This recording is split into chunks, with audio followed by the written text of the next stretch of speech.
The northern coast of County Antrim is our postcard today, a World Heritage Site, the Giant's Causeway.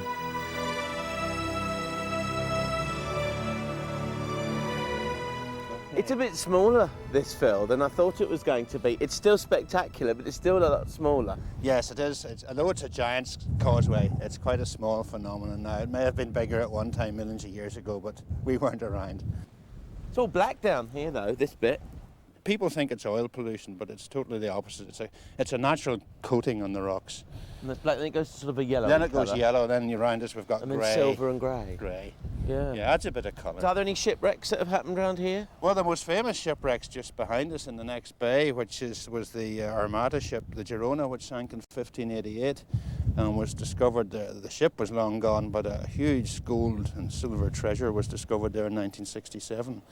And all the noblemen and soldiers and sailors that were drowned in that event in 1588, they left behind onto the sea a lot of their valuables, and they were discovered. They're all in the Ulster Museum in Belfast. And they were coming back from the Armada? They were trying to get back to Spain, the long route around Scotland and Ireland, and they ran out of luck here. Right. And there were 1,300 Spaniards drowned in that bay. Because geographically we're in North Antrim. North Antrim, yeah.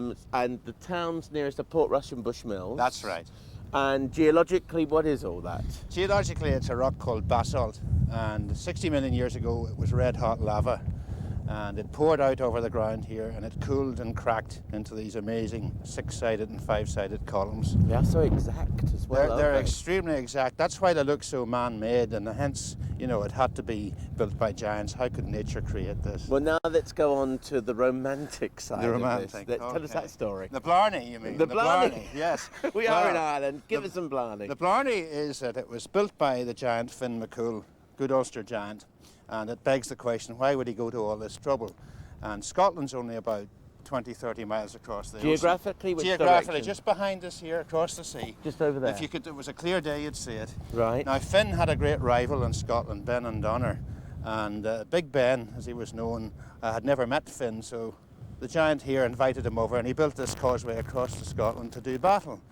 But the problem was, as Ben came across, Finn saw that he was bigger than the average giant, so like any sensible man, Finn went home and asked his wife what he was going to do here. And his wife said, well, you're going to get beaten up, so we'll dress you up as a baby.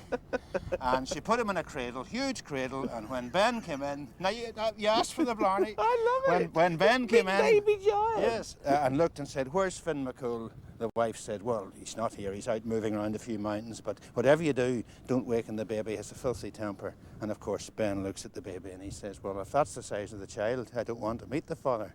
And he flees home and rips the causeway up after him, and here we are, left with the remnants today. Oh, that's the story. That's the story, hasn't changed in hundreds of years. What about all that business said about flinging rocks at each other, and the Isle of Man was a little piece of sod? Yes, that's part of the history. Is it? Yes, it all went on until he met this terrible man and he had to trick him.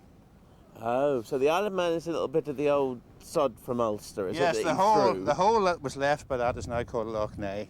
Yes. Just north of Belfast. And if you look at the outline of Loch Ness... West of Belfast, yeah. Yes, if you look at the outline of Loch Ness and match it up with the Isle of Man, and you mix it with a bit of local whiskey, you come to the conclusion that this was all true.